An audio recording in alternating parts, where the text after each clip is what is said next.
As I highlighted, I work for the National Human Rights Commission as a senior investigating officer.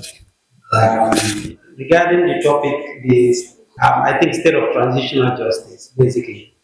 As I saw in the theme, our reflections, the reality, and also for the future. As you are aware, in 2017, the government, based on its campaign promises, launched a transitional justice process in the Gambia, and which led to the creation of the TRRC Act, and the seeking process commenced. In 2021, the government, the TRRC submitted its recommendation to the government. In 2022, the government came up with a white paper accepting 263 recommendations. In May of 2023, the government went further to come up with an implementation plan. So basically, the white paper is sort of showing the position of government towards the recommendations made by the TRRC.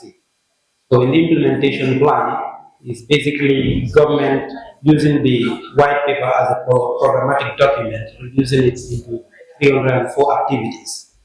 And these activities are being implemented by 59 government institutions. As part of the recommendations of the TRRC, the National Human Rights Commission has been designated as a monitoring institution, meaning to report to the National Assembly annually on the state of the implementation of the recommendations. So, as you would know, the National Human Rights Commission itself is a product of the transitional justice process in the Gambia, because before 2017, there was nothing like a National Human Rights Commission. But in order to ensure that we have a culture for the respect of human rights, the government established the National Human Rights Commission.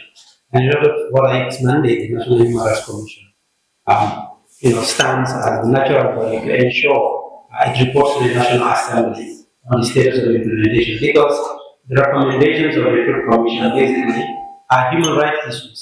Because as you would know, under human rights, the state have an obligation to ensure that there is respect for human rights. The state have an obligation to ensure that it protects people's human rights, but also the state has an obligation to fulfill people's human rights.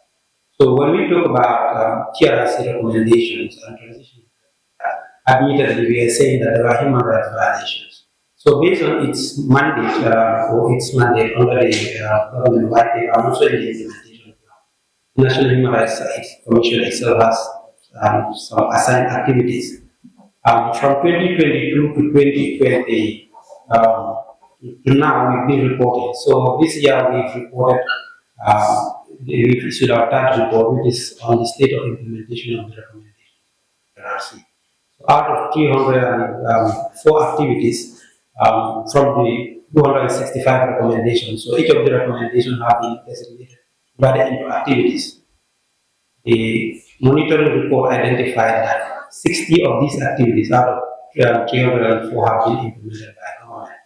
So when we talk about the fact that government has implemented these activities, meaning the specific activities that government has to do, has actually implemented that. 143 activities are ongoing. Basically, we are saying the government has not actually completed the implementation of that activity, but the government has actually taken steps towards implementing that activity. And also 101 activities have not been implemented. So, in summary, this is the state of the implementation of transitional justice in the Gambia. But when we talk about transitional justice, I am a practitioner of transitional justice from the TRRC to NHRC, and also now serving at the Reparations Commission. So transitional justice is not an event. Looking at South America, looking at the African experience, and even looking at Europe, it is an obligation of means, not an obligation of result. And as we continue to hold the government accountable and ask this question, it is beyond criminal prosecutions, because criminal prosecution is basically based on evidence. So the fact that if you don't have evidence, you will not be able to prosecute. But that does not mean that other processes cannot take place. So that's why when you talk about transitional justice, we're talking about a holistic process in order to be able to address the issues of society. Transitional justice is complementary to other efforts to ensure that we have lasting peace in society. So the objective is to ensure that we have rule of law, we have security, we also have peace, because these are the objectives of a functional society.